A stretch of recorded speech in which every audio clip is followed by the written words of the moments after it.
রিক্সাগুলোর ভিতরে শুধুমাত্র আমরা আমাদের প্রতিদিনের বাহক একটা রিক্সাকে শুধু পাচ্ছি না, তার সাথে আমাদের যত ধরনের স্মৃতি আছে সেটাকে পাচ্ছি। এমনকি শুধুমাত্র স্মৃতির কথা বলবো না, মানে মজার সময় কাটে, আমাদের দুঃখের সময় কাটে, মন খারাপ থাকলে আমরা রিক্সায় ঘুরি, এই সব সিচুয়েশনগুলো আমরা এখানে পাচ্ছি।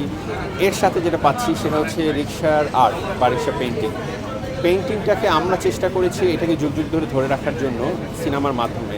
তো আপনারা যখন সিনেমাটা দেখবেন আপনারা এটা ফিল করবেন, এবং এই প্রথম বাংলাদেশে 100% অথেন্টিক রিক্সা পেইন্টিং দিয়ে অ্যানিমেশন করা হয়েছে, যে অ্যানিমেশনগুলো একদম রিয়েল আর্টিস্টের হাতে আঁকা ছবি থেকে আমরা অ্যানিমেট করেছি। So there is nothing call digitally generated.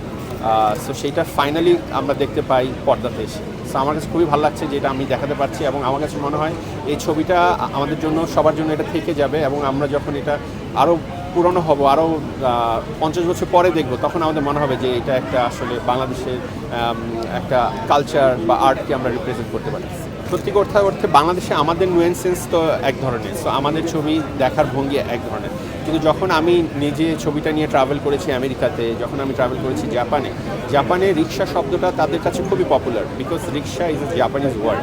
So ওরা খুব তাড়াতাড়ি কানেক্ট করতে পেরেছে রিক্সা গার্ল সম্পর্কে, বিকজ ওদের রিক্সাতেও রিক্সাকে পুল করতে হয়, আমাদেরটা যেরকম সাইকেল প্যাডেল করতে হয় ওদেরটা টানতে হয়, কিন্তু ওরা পুরোটাই কানেক্ট করতে পেরেছে। এবং আমার কাছে মনে হয় ওরা কালচারালি এইটার সাথে আরও বেশি, মানে কি বলবো, মানে ওদের কাছে এত বেশি ভালো লেগেছে যে একটা মেয়ে তার ফ্যামিলির জন্য কতটুকু যেতে পারে, how far she can go, আমাদের একটা ট্যাগলাইন ছিল।